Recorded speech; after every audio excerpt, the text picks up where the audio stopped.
Let's move on to Donald Trump's suggestion that they up the price for American citizenship, because you actually already can buy American citizenship at sort of through a process of like you have to like invest like a certain amount of money or in a property or something, and then that moves you up in the line. So this is not actually a kind of brand new idea from Trump, but like Trump likes to do, he's really saying the quiet part out loud and just underlining it and putting a price tag on it. Completely. So this new Trump idea for gold cards. We're going to be doing something else that's going to be very, very good. We're going to be selling a gold card. You have a green card. This is a gold card. We're going to be putting a price on that card of about $5 million, and that's going to give you green card privileges plus. It's going to be a route to citizenship. And wealthy people will be coming into our country by buying this card. They'll be wealthy, and they'll be successful, and they'll be spending a lot of money and paying a lot of taxes and employing a lot of people. And we think it's going to be extremely successful. Never been done before or anything like this, but it's something that we're going to be putting out over the next, would you say 2 weeks, Howard? Do you want to say a couple of words about it? Sure. Mr. President, are there Wait a any minute. requirements for that gold card? Do you have to invest a certain amount of money in this country in order to qualify for that gold card? Yeah, exactly. So the EB-5 program was really, you lend some money, but it was full of nonsense, make-believe, and fraud, and it was a way to get a green card that was low priced. So the president said, rather than having this sort of ridiculous EB-5 program, we're going to end the EB-5 program. We're going to replace it with the Trump Gold Card, which is really a green card gold. So they'll be able to pay $5 million to the U.S. government. They'll have to go through vetting, of course. We're going to make sure they're wonderful, world-class global citizens. They can come to America. The president can give them a green card, and they can invest in America, and we can use that money to reduce our deficit. Why do we give out lotteries of green cards? Why do we give out EB-5 for green cards? Brian saying that's Howard Lutnick, by the way. If you were listening to this and you couldn't see the video, that were the dulcet tones of Howard Lutnick. That's right. Explaining this here. The former, he was the head of, what's the private equity company that was at Cantor top Fitzgerald, of the right? World Trade Center. Yeah. Yeah. A very interesting guy himself, and his story of 9/11 is, you should go find it if you can. Like he would not be alive today if he hadn't taken his kid to kindergarten that morning. He's the Commerce Secretary now. Yeah, and he was on his way to work.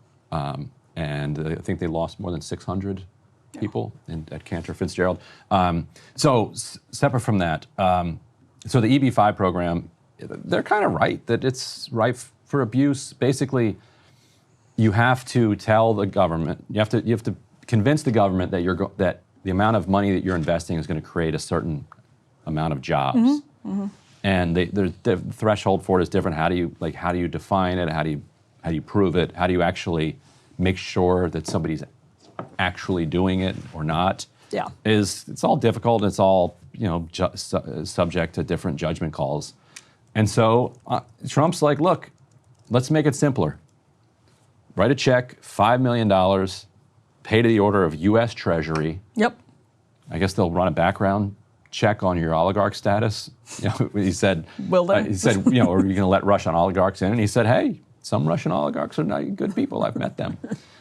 So I guess they'll have the FBI do a little background check, maybe, or maybe not. I mean, who knows? So and then you're in. And I know if you're like from the U.S. perspective, like I can see lots of arguments around fairness and on and on, but from a just national kind of interest perspective, this seems like a smart move for the United States. Oh yeah, like this is honestly a way like more transparent and transactional, like nakedly transactional way to improve an already transactional program. And I think you might have a decent number of rich people who would take it up for their kids. Yeah, probably. Like if you can cut a check for $5 million for no reason to the U.S., then you probably are already a global citizen because you can buy citizenship in like Cyprus or whatever for like less than that, and that gets you then citizenship in the EU, and then if you have citizenship in the EU, you have reciprocal trade, reciprocal travel privileges to the United States. So the only reason you might need this extra gold card would be, for your kids. So you give them a trust fund and you give them then citizenship that passes down. Because if your parents are an American citizen, I presume, now, should we make them buy a gold card for every one of their kids and cousins and everything? No, Well, cousins definitely, but kids? Do the kids automatically get a gold card out of this? that's a great question, If they weren't born here? That's a great question. But this is galaxy brain Trumpism, right? Like, Yeah. this is an idea that is so completely bizarre in Washington because it says we are just going to be transactional instead of we are going to mask our transactional process in the language of neoliberalism. He's like, nope, $5 million. Now, if you want it to be really neoliberal, the way that it should work is that you should be able to sell. We're not going to print citizenships. Can't just create an asset bubble of citizenships. We have a Inflation. flat number of citizenships out there, and if a rich person wants to buy it, they have to buy it from an American citizen. Bid. So if you want to sell your American citizenship to an oligarch for $5 million, you can do that. I bet you'd have a lot of people be like, now you have to figure out, like, okay, I am a countryless, like, citizen of nowhere. So, hey, Mexico, can I, like, come down and I have $5 million, but I have nowhere that I can live. Just live in international waters. And It'd be funny if you with sold your money. citizenship and then at the ceremony, ICE arrests you and puts you in detention. Would it be?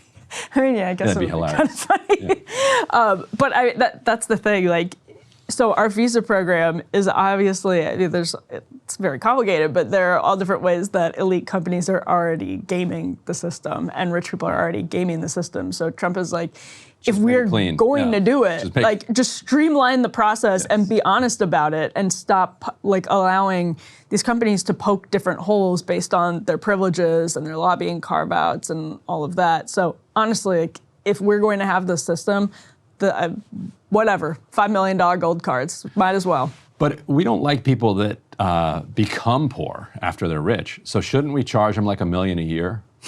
Keep it going. Keep it going. And if you can't pay your $1 million a year, then we're stripping that gold card from you. It's more of a subscription than a one-time. Yeah. Like, I mean, enter the gig it's like economy. a country club. Like, it's a big upfront fee, but it's not like you pay your upfront fee to the club.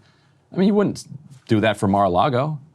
And so if it's not good enough for Mar-a-Lago, Don, it's not good enough for the United States of America. Yes, so but see, country club membership here, big upfront fee, and then an annual membership on top of that. But see, the problem with that is you get to the renters versus owners dilemma, which is serious. You don't want to have it No, these necessarily are in renters. the country. No, these people are renters. We can. It's safe to be xenophobic now. Trump won. Vibe shift. That's yeah. right. Well, yeah, ideally you want people to invest in the long-term health of Right, $1 million a the year. United States. Yeah, but that's It just went up to 2. you're doing the wall. Yes. The wall just got 10 feet higher. It's 2 now. Well, we'll see how this goes. This is like one of those Trump ideas that he says, and then you don't know if it will actually happen. But now in his second term, everything he says seems to actually be happening. So be on the lookout for the gold card. Maybe he could do it Willy Wonka style. I think you would need legislation because EB-5 is a legislatively constructed. Yes, we've said that Visa. many times in the last month. But do your legislation. Like, this is the thing. Like, people are like, oh, stop saying you need Congress to do all this stuff. It's like, guys, you control both houses You of have Congress. Congress. Just do it. They're lazy. Just do it. Well, some of this is intentionally testing executive power. Like some of this, they actually want it to be. They want that's to true. prove that it should be the executive's authority to do X, Y, and Z. But some of it, they're not trying to make a point, so they might as well just fold it into the reconciliation Right. stuff. Put the CFPB gutting in the CR. Oh, 100%. Parliamentarian, be just fine with that. Hey, if you liked that video, don't forget to hit the like button and subscribe to Breaking Points. If you want to see the rest of Counterpoints, go to breakingpoints.com to become a premium member and get the full uncut show every morning in your inbox and on Spotify.